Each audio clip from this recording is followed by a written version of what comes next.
Good morning, students. So, how are you all? I hope you all are fine. So, children, as we know that chapter 9, solar radiation, heat balance and temperature is going on. And in this chapter, we have already discussed about the solar radiation, heating and cooling of atmosphere and terrestrial radiation. And today we will learn about the heat budget of the planet Earth. So, what's our today's topic? Heat budget of the planet Earth. So, children, now you can see here it is a diagram, and this figure depicts the heat budget of the planet Earth. Clear? So, the Earth as a whole does not accumulate or lose heat. It maintains its temperature. So, this can happen only if the amount of heat received in the form of insolation equals the amount lost by the Earth through terrestrial radiation. And what is terrestrial radiation? We already discussed in our earlier video. Remember? Okay, मैं आपको एक बार और revise करा देती हूँ उसको. So, the insolation received by the Earth is in short waves, forms and heats up its surface. The Earth, after being heated itself, becomes a radiating body and it radiates energy to the atmosphere in long wave form. So, this energy heats up the atmosphere from below, and this process is known as terrestrial radiation. Okay. Because we are talking about the heat budget of the Earth, so terrestrial radiation plays a very important role. Now, next, this can happen only if the amount of heat received in the form of insolation, जो कि अभी हमने बात करी, equal amount lost by the Earth through terrestrial radiation. So, consider that the insolation received at the top of the atmosphere is 100%. जो हमारा atmosphere है, actually जो हमारी जो एटमॉस्फेयर की लेयर है, जो कि मैंने आपको पहले भी बताया था, वो कितना इंसुलेशन रिसीव कर रही है? 100% रिसीव कर रही है. Okay, while passing through the atmosphere some amount of energy reflected, scattered and absorbed. Only the remaining part reaches the Earth's surface. So roughly 35 units are reflected back to space even before reaching the Earth's surface. And of these, 27 units are reflected back from the top of the clouds, only 2 units from the snow and ice covered areas of the Earth. So the remaining 65 units are absorbed and 14 units within the atmosphere and 51 units by the Earth's surface. Now you can understand this by the diagram also. You can see this is a diagram, shortwave solar radiation, and now this is a scattered radiation, and this one is the layer of atmosphere. So here the atmospheric layer receives 100% solar radiation, and then it's scattered and reflected by the Earth surface. Clear? How? The 35 units reflected back to space even before reaching the Earth's surface, and out of these 27 units are reflected back from the top of the clouds and 2 units from the snow and ice covered areas of the Earth, and the remaining 65 units are absorbed and 14 units within the atmosphere and 51 units by the Earth's surface. Actually, the reflected amount of radiation is called the albedo of the Earth.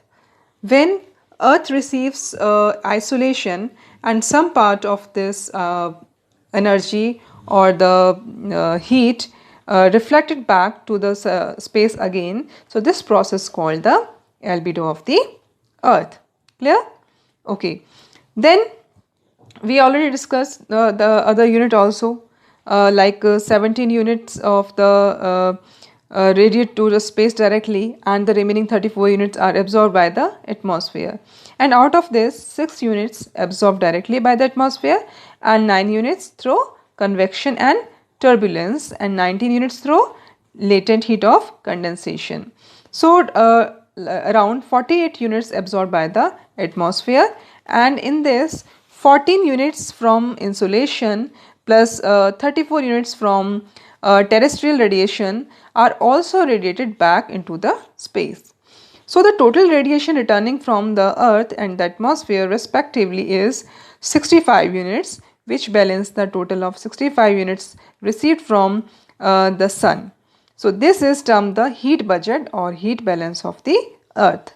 So this explains why the earth neither warms up nor cools down despite the huge transfer of heat that takes place.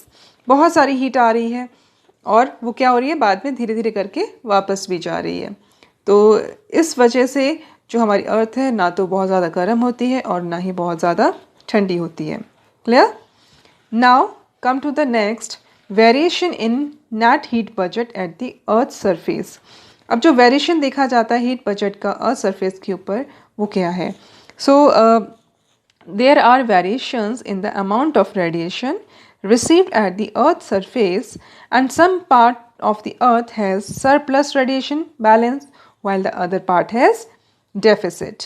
यानी कुछ part जो है वहाँ पे तो काफ़ी ज़्यादा heat जो है होती है और कहीं पे इस चीज़ की कमी रहती है. Now you can understand this by this diagram also. This is a latitudinal variation in net radiation balance. Now you can see this part is the surplus and this is the deficit. So deficit वाला part जो है यहाँ पे क्या है, radiation की कमी है और आइसोलेशन की कमी है, और जो सरप्लस वाला पार्ट है वहाँ पर बहुत ज़्यादा रेडिएशन हो रहा है या इंसुलेशन हो रहा है. Now you can see there is a two lines, one is solar radiation and other one is the terrestrial radiation. Okay, solar radiation भी हमने पहले पढ़ा है क्या होता है और टेरेस्ट्रियल रेडिएशन भी हमने पढ़ा है क्या होता है. तो कहाँ पे ज़्यादा है और कहाँ पर कम है. So we can understand this by this diagram also. Clear? Now come to the next point. So जैसे कि हम लोग बात कर रहे थे यहाँ पे हमारे डायग्राम की, इसको और थोड़ा सा क्लियर कर लेते हैं. So the surplus of net radiation balance between 40 degrees north and south and the regions near the poles have a deficit. जैसा अभी हमने डायग्राम में देखा कि जो हमारे पोलर रीजन्स हैं या पोलर रीजन के पास वाला जो एरिया है, खासकर जो नॉर्थ और साउथ वाला जो पार्ट है, यहाँ पे अराउंड 40 डिग्री जो वाला पार्ट है, यहाँ पर इतना ही जो है या कह सकते हैं बहुत कम जो है रेडिएशन होता है. अब क्यों होता है ये चीज़ मैं आपको ऑलरेडी डिस्कस कर चुकी हूँ. बिकॉज पोलर रीजन्स जो है वो आइसोलेशन कम रिसीव करते हैं compare to the tropical regions. Because equator is in the equator जो है रिसीव करता है बहुत ज़्यादा आइसोलेशन, बिकॉज ये सन की एकदम डायरेक्ट फेस करता है, एकदम उसके जस्ट सामने होता है. That's why.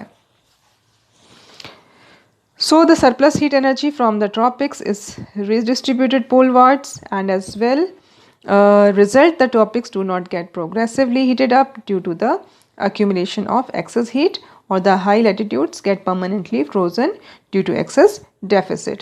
तो इसकी वजह से क्या होता है कि जहाँ पे बहुत ज़्यादा हीट होती है वो एरियाज़, जैसे कि ट्रॉपिक एरियाज़ हैं जहाँ पे बहुत ज़्यादा हीट होती है, बहुत ज़्यादा इंसुलेशन ये लोग रिसीव करते हैं, एंड जो पोलर रीजन्स है वहाँ पर अभाव रहता है या डेफिसिट एरियाज़ हैं, क्योंकि यहाँ पर इतना सनलाइट या रेडिएशन नहीं होता है, सोलर रेडिएशन नहीं होता है. ठीक है, तो ये तो था variation in the net heat budget of the earth surface, और उससे पहले हमने पढ़ा heat budget of the planet earth. कैसे प्लैनेट अर्थ का हीट बजट है कि कितना अमाउंट ऑफ रेडिएशन जो है एटमॉस्फेयर रिसीव करती है और कितना बैक करती है, कितना अर्थ सरफेस तक पहुंचता है और कितना वापस चला जाता है वापस स्पेस में. तो शॉर्ट वेव सोलर रेडिएशन और लॉन्ग वेव अर्थ रेडिएशन का जो पार्ट था वो हमने डिस्कस किया. So our next topic is temperature, and in this we will discuss about the factors controlling temperature distribution and distribution of the temperature all over the world. And then one more topic is left now, which is inversion of temperature. So these two topics we will discuss in our next video. So till then, take care and bye.